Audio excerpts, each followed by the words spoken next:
किया था, आज अपन टीआईआर वाला क्वेश्चन करते हैं। एनसीईआरटी के सारे क्वेश्चंस को आज अपन कंप्लीट कर देंगे, तो ध्यान से देखिए क्या। This is the question number 17 of your NCERT. This is the question number 17 of your NCERT, and the question is given something like this. Question कुछ इस तरीके से दे रखा है अपन को, ध्यान से देखें। और मुझे कौन बताएगा कि ये कैसा डिवाइस है, इसको क्या बोलते हैं, मैं आप लोगों से पूछूंगा। What is this device is called.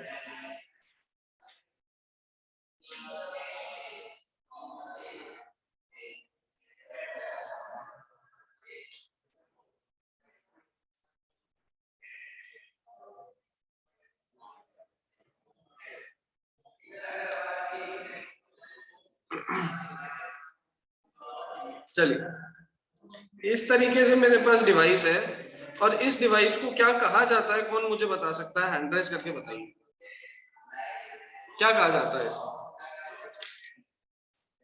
Light रे को हम यहां से भेज रहे हैं,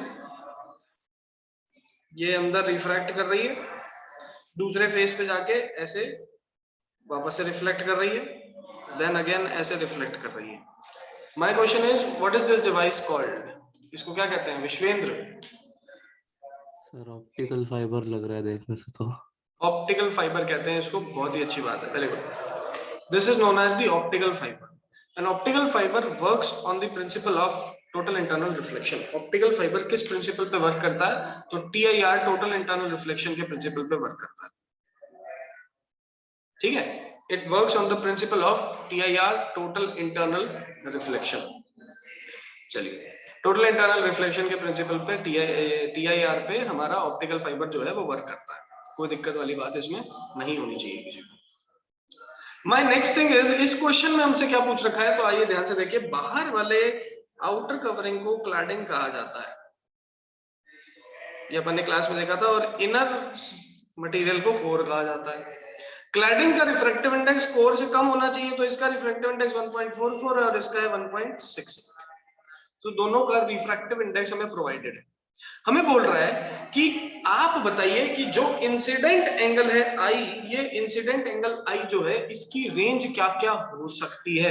this incident angle will be in what range if the light undergoes TIR inside the fibre. मतलब what will be the range of angle I if light undergoes TIR inside the fiber। अगर light fibre के अंदर total internal reflection follow करे तो क्या range हो सकती है, यहां पर ये अपन से पूछा जा रहा है। अब लॉजिकली समझेंगे, ध्यान से देखेंगे क्या अपन से पूछा जा रहा है और किस तरीके से हमें इसको सॉल्व करना है।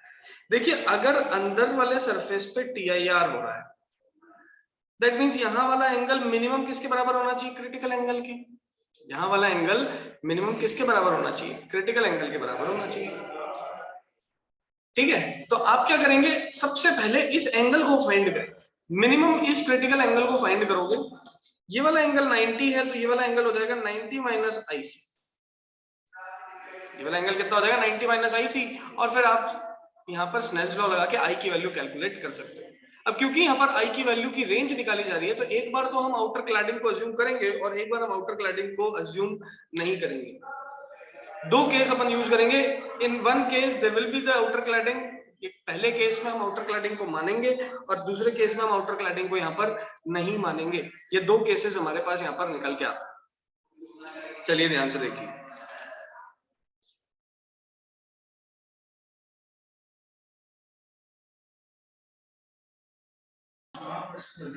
हाँ जी सर, कल मैं भूल गया था।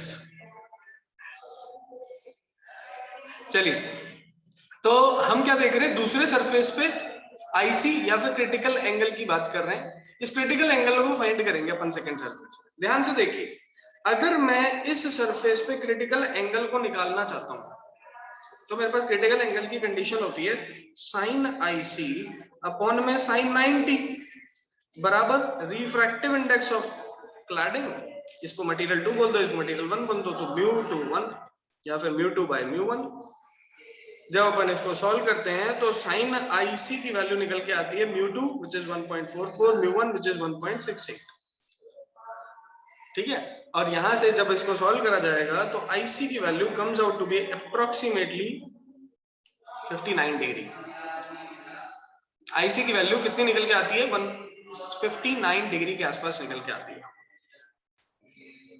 कोई दिक्कत वाली बात नहीं है, लॉजिकल बात है, आसान बात है, आपको याद रहनी चाहिए। IC जब निकल आया तो 90 माइनस IC भी निकाल सकते हैं। 90 माइनस IC निकालेंगे, ये कितना होगा? तो अप्रोक्सीमेटली 31 डिग्री के आसपास होगा। अब एंगल I कैसे निकालोगे? तो अब जो पहला सरफेस था, ये वाला सरफेस था, यहाँ पर फिर से स्नेल्स लॉ लगा दो, लेकिन यहाँ पर तो एयर से लाइट कहाँ जा रही है? कोर में जा रही है, तो वापस से अपन ये लगा देंगे। देखिए, applying Snell's law on first refraction. पहले रिफ्रैक्शन पे स्नेल्स लॉ लगाओ, तो साइन I अपॉन में sine R which is 31 degree will be equal to refractive index of core which is 1.68 divided by 1। कोई दिक्कत वाली बात नहीं है, यहां से I की वैल्यू कैलकुलेट कर ली जा सकती है, यहां से I की वैल्यू कर ली जा सकती है which is approximately 60 degree, comes out to be 60 degree. बेटा क्या हुआ यहाँ पर? लॉजिकली देखिए, हमने I की वैल्यू को कैलकुलेट करना था, तो उसके लिए हमें यह देखना पड़ेगा कि अंदर कितने एंगल पे TIR हो रहा है। उसके लिए हमें यह देखना पड़ेगा कि अंदर कितने एंगल पे TIR हो रहा है। अगर हम अंदर कितने एंगल पे TIR हो रहा है उसको कैलकुलेट कर लें तो IC की वैल्यू भी कैलकुलेट हो सकती है। तो वही चीज की हमने अंदर कितने एंगल पे TIR हो रहा था उसको कैलकुलेट किया, फिर वहां से 90 माइनस थीटा एंगल वाली प्रॉपर्टीज लगाई ट्रायंगल की, और फिर फर्स्ट सरफेस पे कितने पे इंसिडेंट एंगल कितने पे है उसको कैलकुलेट किया with the help of sine theta या फिर स्नेल्स लॉ। ये फंडा हमारे पास निकल के आता है। लॉजिकल है, आसान चीज है, आपको लॉजिकल बात करनी है और कुछ नहीं करना। अब क्या बोल रहा है कि रेंज निकाल के बताओ, ये एंगल I की रेंज क्या हो सकती है? तो यार एक एंगल तो फाइंड हो गया, दूसरा एंगल कैसे फाइंड करेंगे? हम क्लैडिंग को हटा देंगे। दूसरा एंगल कैसे फाइंड करेंगे? We will remove the cladding, cladding को यहां से हटा दिया जाएगा। तो क्लैडिंग को यहां से हटा दो। जब क्लैडिंग को यहां से मैं हटा दूंगा तो डायग्राम कैसा बनेगा, ध्यान से देखिए। Case number 2, if the cladding is removed then the diagram will be something like this।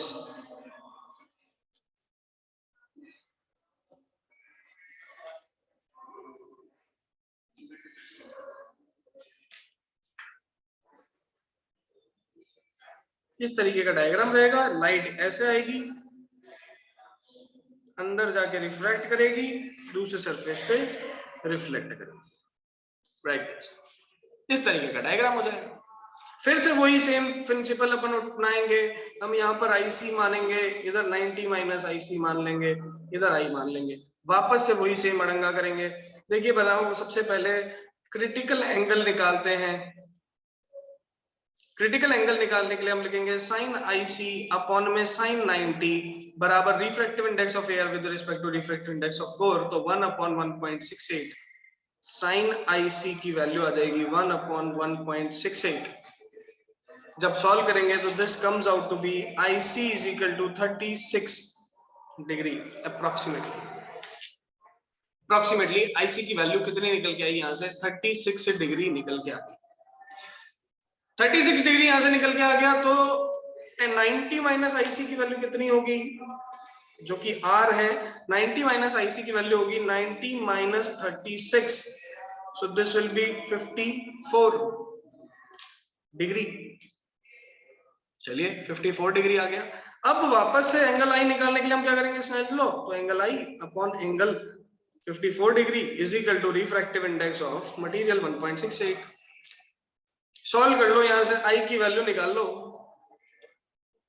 Solve कर लेते हैं। यहां से I की वैल्यू जब कैलकुलेट करेंगे तो it becomes greater than 1, sine की वैल्यू ग्रेटर देन 1 आने लग जाएगी, और कैलकुलेट करेंगे तो अराउंड 90 डिग्री यहां से answer.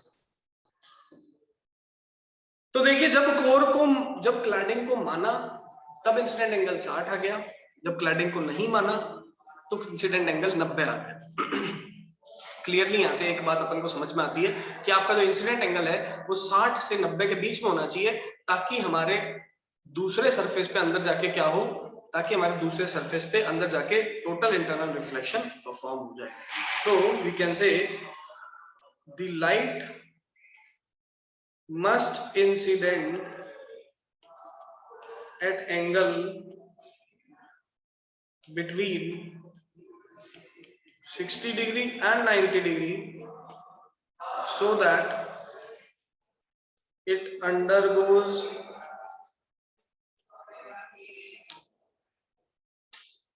TIR on the other face, या फिर बोले TIR inside the optical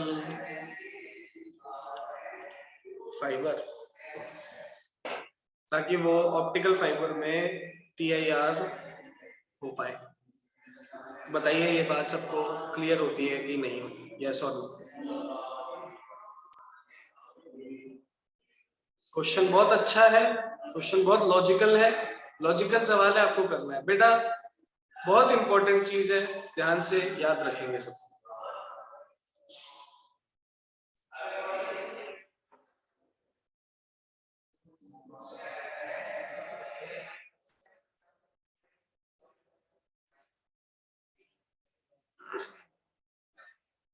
yes everyone, yes बेटा,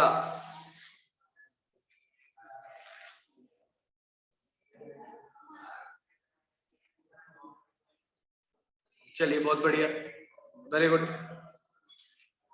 very good. Moving on to the question number 18। NCERT open करके रखना बेटा सभी लोग। 18वें क्वेश्चन पे चलते हैं। देखिए हमें बोला जा रहा है कि जो प्लेन और कॉन्वेक्स मिरर्स हैं वो वर्चुअल इमेजेस बनाते हैं। क्वेश्चन नंबर 18 का ये पार्ट बोल रहा है कि the plane and convex mirrors they form virtual images. Can they produce real image? Can they produce real image under any circumstance? किसी भी सर्कमस्टेंसेस में क्या वो रियल इमेज को फॉर्म कर सकते हैं कि नहीं? बिल्कुल कर सकते हैं, रियल इमेज को फॉर्म कर सकते हैं। उसका तरीका क्या है उसको अपन बात करते हैं। देखिए अगर एक प्लेन मिरर है मेरे पास, ये रियल इमेज को फॉर्म कब करेगा? जब इसकी रेज एक्चुअल में मीट करे, कहां पर? In front of the mirror only. अब in front of the mirror ये कब मीट करेंगे? जब इस पे हम कन्वर्जिंग टाइप ऑफ रेज को भेजें। एक ऑब्जेक्ट से कन्वर्जिंग रेज निकली, एक ऑब्जेक्ट से कन्वर्जिंग रेज निकली, ठीक है। अब जितने एंगल पे ये रेज आएंगी उतने ही एंगल पे ये वापस चली जाएंगी। जितने एंगल पे ये रेज आएंगी हम जानते हैं उतने पे क्या कर जाती हैं? वापस चली जाती हैं। So what is happening? They are meeting actually in front of the mirror. They are meeting actually in front of the mirror only. भाई सीधी सिंपल सी बात, लाइट रे जो है वो क्या फंडा शो कर रही है यहाँ पर? यहाँ पर लाइट रे के साथ एक चीज आपको ध्यान रखनी है। अगर लाइट रे अपीयर करती पीछे मीट करते हुए, ठीक है, तो हम बोलते हैं वर्चुअल इमेज है। लेकिन यहाँ पर तो लाइट रे एक्चुअल में मीट कर जा रही है। एक्चुअल में जब मीट कर जाएगी तो we will say that the image is real. और रियल इमेज कब फॉर्म होती है? When the light incident on the mirror is of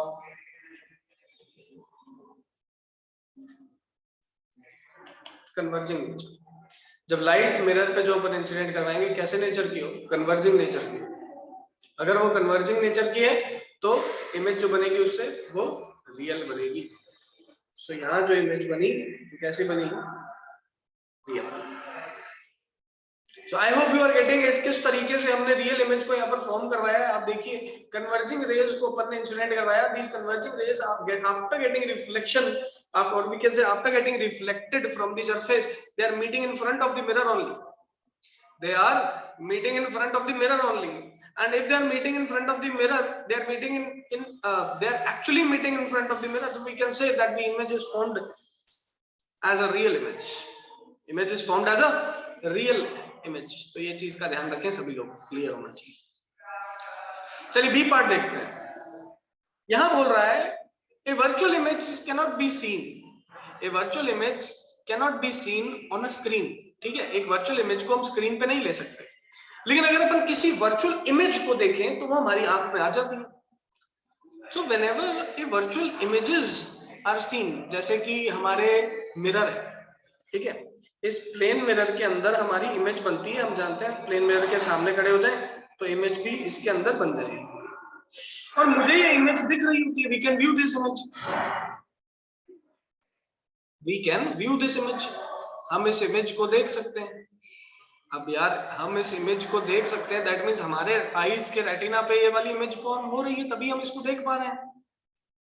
तो सर यहाँ पर एक्चुअली में क्या प्रोसेस चल रहा है, हम एक्चुअली में क्यों देख पा रहे हैं वर्चुअल इमेजेस को? आप तो बोलते हो वर्चुअल इमेजेस को स्क्रीन पे नहीं देख सकते। देखिए होता क्या है, जब हमारी इमेज ये प्लेन मिरर बनाता है वर्चुअल, जब हमारी इमेज ये वर्चुअल प्लेन मिरर बनाता है, तो ये जो इमेज है अब हमारी आईज के लिए this image becomes the object for our eyes।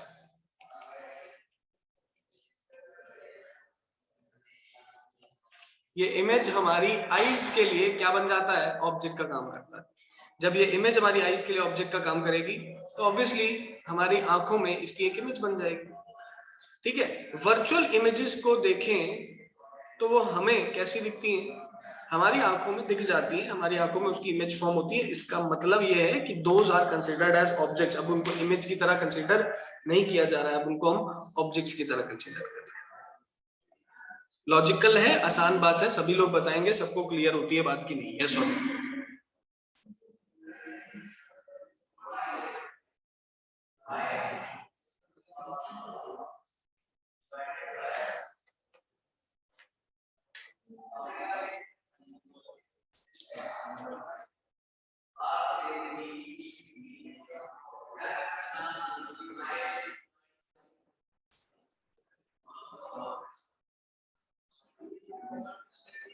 Yes, everyone.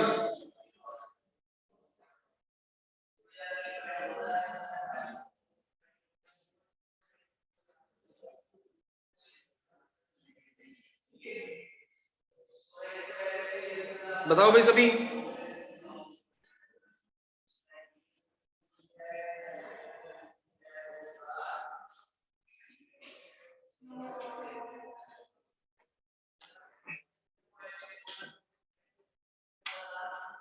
चलिए बहुत बढ़िया, इसके थर्ड पार्ट पे चलते हैं। A diver under water, एक डाइवर है जो कि अंडर वाटर है, looks obliquely as a fisherman standing on a bank of a river। एक लेक के, देखिए ये एक लेक है ऐसे, ये लैंड है और ये लेक है। यहाँ पर अंडर वाटर एक डाइवर है और यहाँ पर एक आदमी खड़ा है।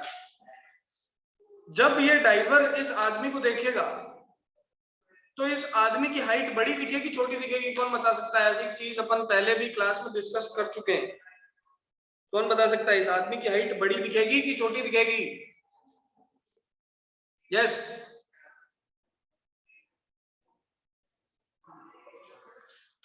हाँ भाई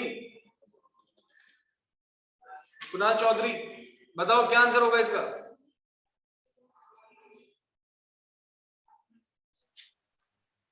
बड़ी दिखेगी। बड़ी दिखेगी। अरे डेंसर मीडियम से रेयर मीडियम में देखते हैं तो हाइट ज्यादा दिखती थी ना, याद करो, इसका डेरिवेशन किया था क्लास में अपन ने। तो वही सेम फिनोमेना यहाँ पर है। जब अपन यहाँ पर देखते हैं तो मुझे इसकी हाइट बड़ी दिखेगी। द हाइट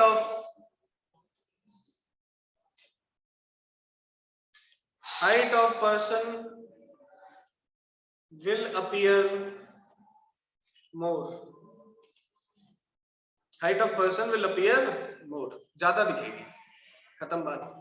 नेक्स्ट देखते हैं, does the apparent depth of the tank changes if viewed obliquely. देखिए अगर मैं किसी टैंक के अंदर पानी भर दूं और इस टैंक को ऑब्जर्व करूं वर्टिकली अबव ऐसे, तो मुझे कोई भी डेप्थ में चेंज नहीं दिखता, क्योंकि जस्ट वर्टिकली अगर मैं इसको ऑब्जर्व करता हूं तो जो लाइट रे आ रही है वो एकदम 90 डिग्री पे आती दिखती है, सरफेस के परपेंडिकुलर आती दिखती है, और कोई भी रिफ्रैक्शन इसमें होता हुआ हमें नहीं दिखता, कोई भी रिफ्रैक्शन हमें इसमें होता हुआ नहीं दिखता। लेकिन लाइट को जैसे ही ऑब्लिकली देखा जाता है तो क्या हो रहा है, लाइट रिफ्रैक्शन कर रही है और एपरेंट डेप्थ कम होते हुए दिख रही है। तो वर्टिकली देखूंगा, वर्टिकली अगर देखूंगा तो कोई रिफ्रैक्शन नहीं होगा, डेप्थ में कोई चेंज नहीं आएगा, लेकिन थोड़ा सा ऑब्लिक देखूंगा तो मुझे रिफ्रैक्शन होता दिखेगा, जिसके कारण डेप्थ में भी चेंज आएगा। सीधी सिंपल सी बात। बताइए ये बात सबको क्लियर है कि नहीं?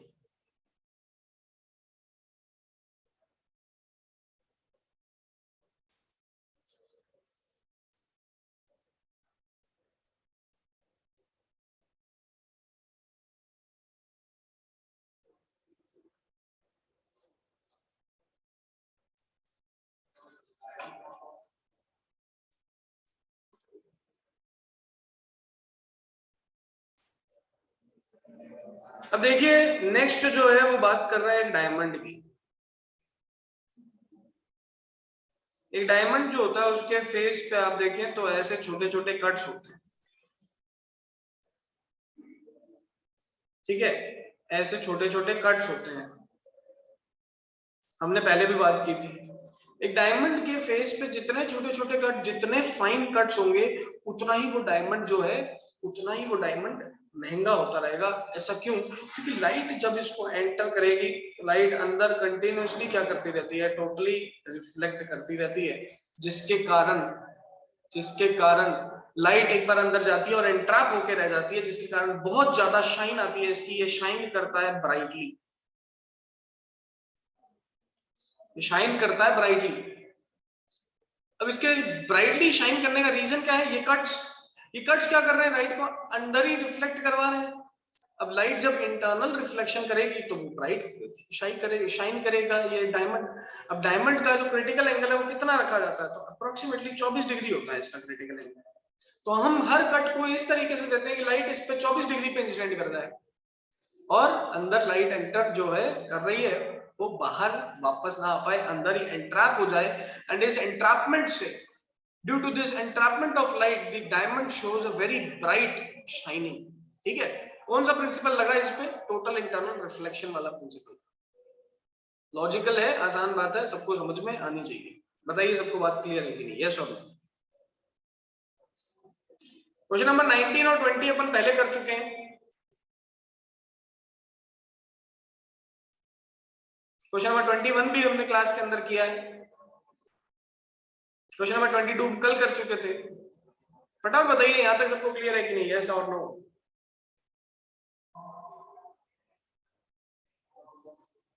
बेटा चैप्टर हमारा ऑलमोस्ट कंप्लीट हो रहा है, सेमीकंडक्टर फिजिक्स की तरफ चलेंगे इसके बाद अपन।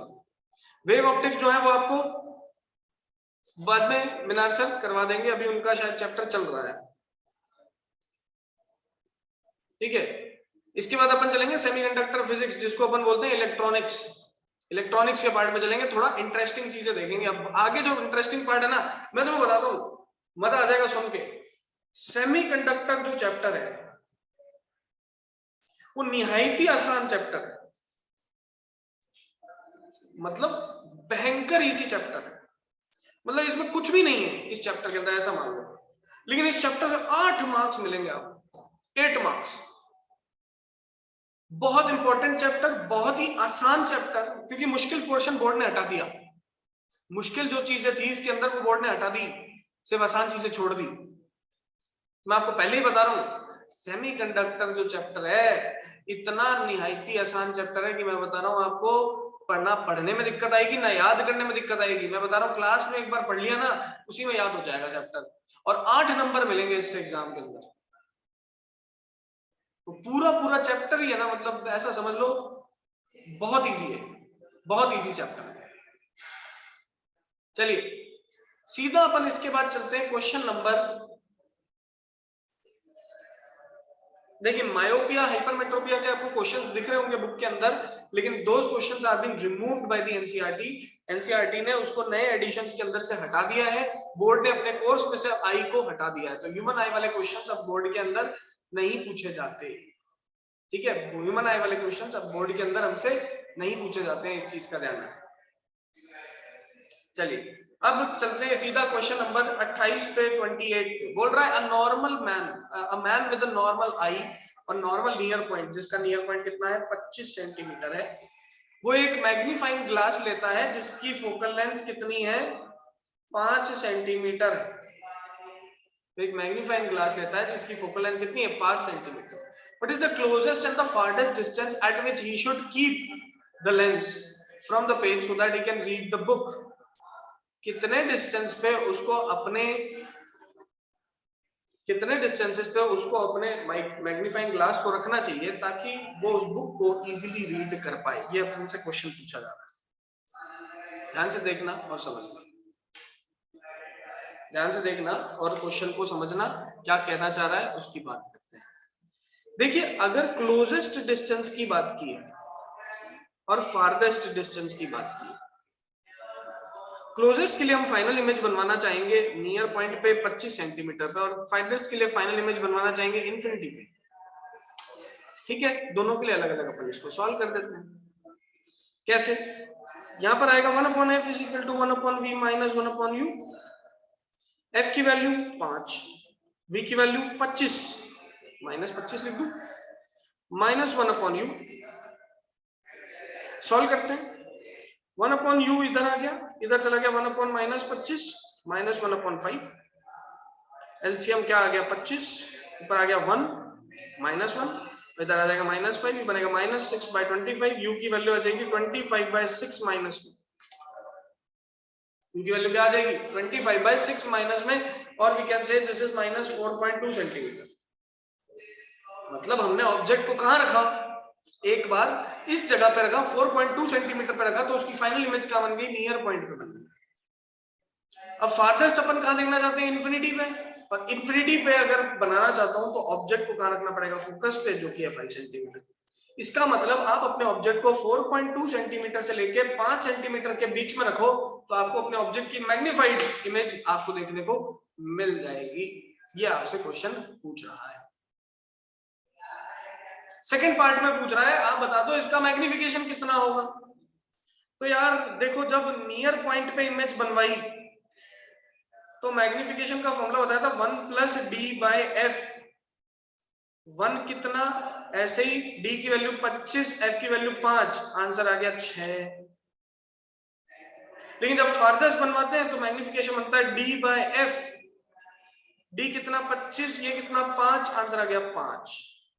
सो ये क्वेश्चन अपन से पूछा गया है, इसके अंदर बताइए सबको क्लियर होता है कि नहीं, यस और नो।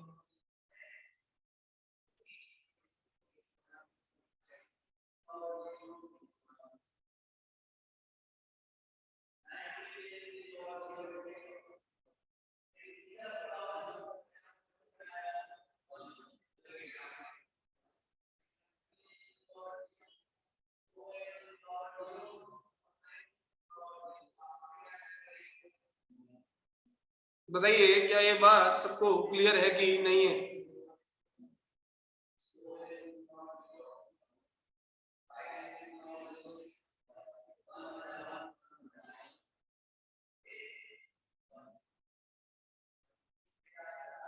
चलिए बहुत बढ़िया, बहुत बढ़िया। तो ऑलमोस्ट हम एनसीईआरटी के सारे क्वेश्चंस को अब सॉल्व कर चुके हैं। हम एनसीईआरटी के अंदर जितने भी क्वेश्चंस थे उनको देख चुके हैं।